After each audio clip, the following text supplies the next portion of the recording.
Hi class, this is Instructor Fran here, and I just wanted to talk to you about some expectations for essay number 2 and beyond.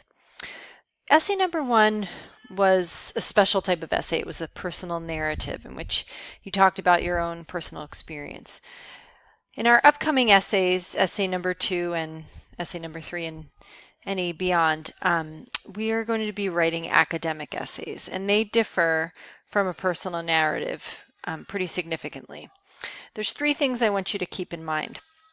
First of all, you will be writing in the more formal third person. What that means is you're going to be avoiding the first person, which is when you refer to yourself. You don't want to refer to yourself that you think or you believe anything, and you don't want personal evidence. Secondly, you want to avoid using the second person, which is when you address the reader, you, your, etc. The second point I want you to think about is you want to usually be writing a 5-paragraph essay style for academic essays. So you want an introduction in which you have a hook, context, and thesis. You can review the module on introductions.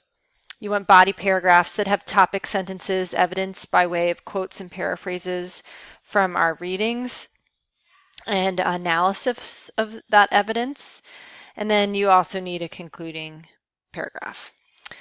Thirdly, you want to be following APA style. That means that on your document, you're going to make sure to indent the first line of every paragraph. You're going to have your work double spaced. You're going to have normal size font, which is 11 or 12 point. And then most importantly, you want to make sure you have both in-text and citations and a reference page in which you have the longer reference citations. So keep those 3 things in mind. Third person, 5-paragraph essay structure roughly. If you have 2 body paragraphs or 4 body paragraphs, that would change how many paragraphs you have, but that would be fine. And then APA formatting. The other thing I want you to keep in mind is think of these essays as a really, really thorough draft.